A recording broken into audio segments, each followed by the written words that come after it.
La voix du mari résonnait au téléphone comme un avertissement urgent. « Chérie, ces boulettes de viande que tu as faites hier, ta mère les a toutes données aux chiens dans la rue.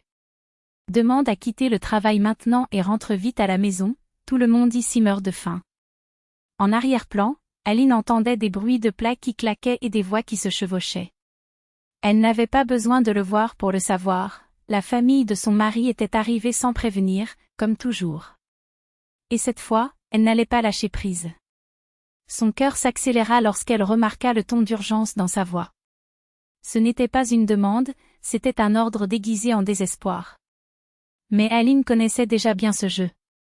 Si elle n'agissait pas maintenant, l'invasion durerait des semaines, avec sa belle-mère commandant les troupes comme un général impitoyable, son mari tiraillé entre la loyauté envers sa mère et la peur de la perdre, et elle, Aline, réduite à une servante sans voix. Cette fois, cependant, la goutte d'eau qui a fait déborder le vase n'est pas venue des proches, mais des boulettes de viande. Des heures de travail en cuisine, jetées comme si elles ne valaient rien. Une provocation supplémentaire suffisait pour qu'elle explose. Le mari n'arrêtait pas d'appeler. Chaque appel resté sans réponse était le déclencheur de ses accusations. « Tu ne m'aimes pas. Si tu l'avais fait, tu répondrais du premier coup. Avec qui es-tu pour que tu ne puisses pas me parler ?» Ces paroles blessent non pas à cause de leur contenu, mais à cause de leur hypocrisie.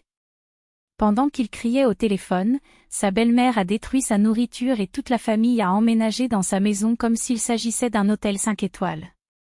Aline inspira profondément en comptant jusqu'à 10 avant de répondre avec un calme calculé, « Je suis au travail, Anatolio. Où tu veux que je sois virée ?» Mais il n'a pas écouté les raisons. Pour lui, le monde tournait selon ses caprices et toute limite était un affront personnel. C'est alors qu'elle l'entendit.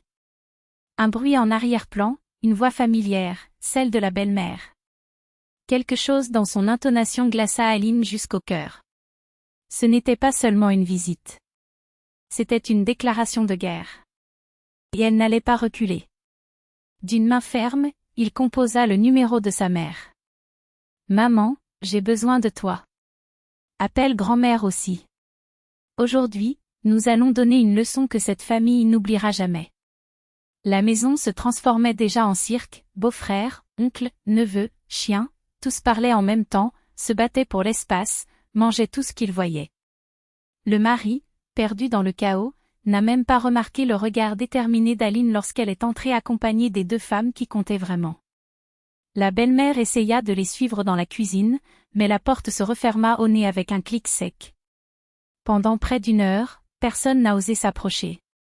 Les odeurs qui s'en échappaient mettaient l'eau à la bouche de tout le monde, mais l'ordre était clair, personne n'entrait. Même son mari, habitué à diriger, ressentait le poids de la curiosité mêlée de peur.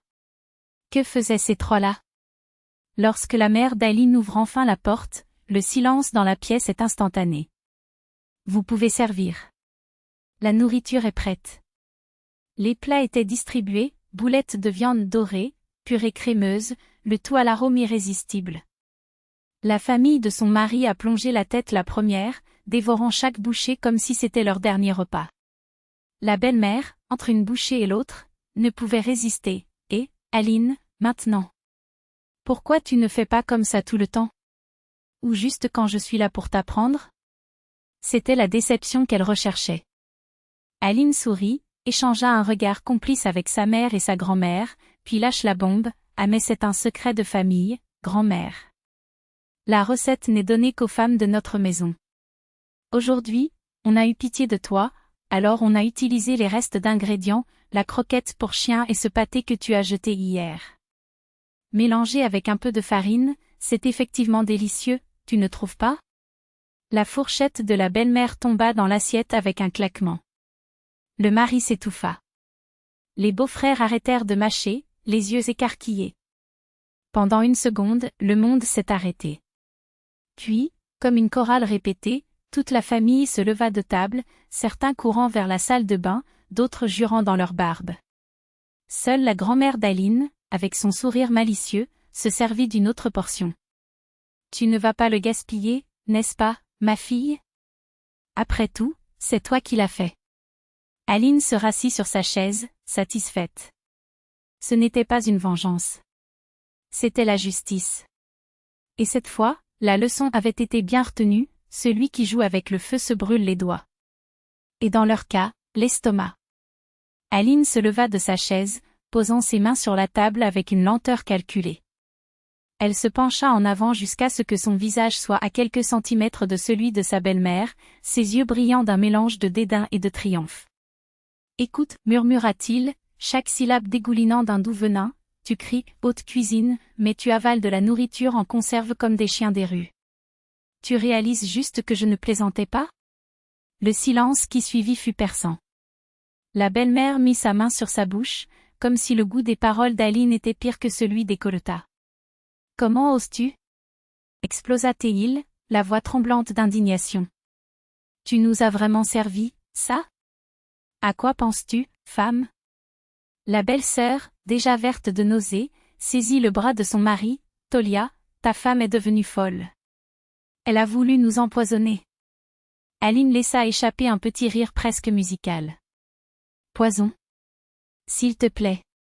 Si je voulais te tuer, crois-moi, je serais beaucoup plus créatif. » Il fit une pause, savourant la panique sur leur visage. « Non, c'était juste un miroir. Pour montrer ce que tu es, des parasites qui apparaissent sans qu'on les appelle, critiquent ma maison, ma nourriture, ma vie. » Encore une pause, cette fois avec un sourire glacial. « Et juste pour être clair, la prochaine fois que vous mettrez les pieds ici sans y être invité, je préparerai quelque chose d'encore plus mémorable.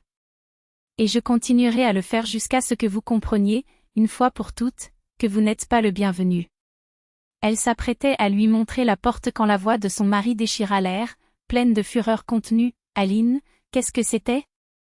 Tu t'es mis en colère ? Excuse-toi maintenant. C'est dommage. » Astérisque. Elle se tourna vers lui, lentement, comme si elle voyait l'homme pour la première fois.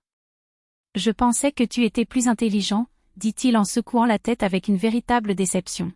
« Mais je vois que la jupe de maman ne te couvre pas seulement, c'est ton cordon ombilical. » Ses yeux le brûlaient, mais avant qu'il ait pu répliquer, Aline l'interrompit, « Et puisque tu as enfin choisi de quel côté tu es », elle fit un geste vers sa famille, serrée comme une volée de vautours, « il n'y a plus rien à faire ici. Cet appartement appartient à moi et à mon fils. N'as-tu pas le courage de me chasser ? Super. Parce que je le fais. » La belle-mère bomba la poitrine, prête à contre-attaquer. « Comment oses-tu nous menacer dans la maison de notre petit-fils ? » « À la maison » rit sèchement Aline. « Nous louons cet endroit. Et comme c'est moi qui paie le loyer la plupart du temps, » elle croisa les bras, « toi et ta meute avez exactement 5 minutes pour disparaître. » « Ou grand-mère ici ?» Elle montra sa grand-mère, qui tapait déjà quelque chose sur son téléphone portable avec un sourire de loup. « Appelle la police pour t'aider à sortir. » La grand-mère lui tendit le téléphone, le numéro 190 était déjà composé. « Bonjour, policier » dit-il avec une douceur mortelle. « Oui, nous avons ici des intrus qui refusent de partir. » Même Aline fut surprise, mais la vieille dame se contenta de hausser les épaules. « Pourquoi attendre ? Je ne vais pas perdre mon temps avec des gens qui ne comprennent pas l'éducation. » C'était comme si un ouragan les avait aspirés. Tolia et sa famille sortirent en file indienne, traînant leurs valises, trébuchant sur elles-mêmes. Avant de fermer la porte, la belle-sœur lance un dernier regard de haine, mêlé d'une réelle crainte qu'Aline ne tienne sa promesse. Mais lorsque le loquet se tourna, tout l'appartement poussa un soupir de soulagement. Aline se laissa tomber sur sa chaise, ramassa une fourchette, avec un plaisir presque obscène, mordit dans une côtelette. « C'est génial », commenta-t-il en mâchant lentement. Qui aurait cru que la nourriture pour chiens de qualité supérieure serait si bonne avec une touche de vengeance ? La grand-mère a ri, et elles ont ri toutes les deux jusqu'aux larmes, imaginant le visage de leur belle-mère lorsqu'elle croyait, ne serait-ce qu'une seconde, qu'elle avait mangé de la nourriture pour chiens. Et vous, qu'avez-vous pensé de ce cours d'hospitalité ? Laissez-le dans les commentaires, chaque opinion compte. N'oubliez pas d'aimer, de vous abonner et de partager. Que votre journée soit aussi satisfaisante que l'expression de ma belle-mère lorsqu'elle découvre que, cette fois, c'est elle qui mange dans sa main. Plusieurs notes musicales, une musique épique retentit en arrière-plan.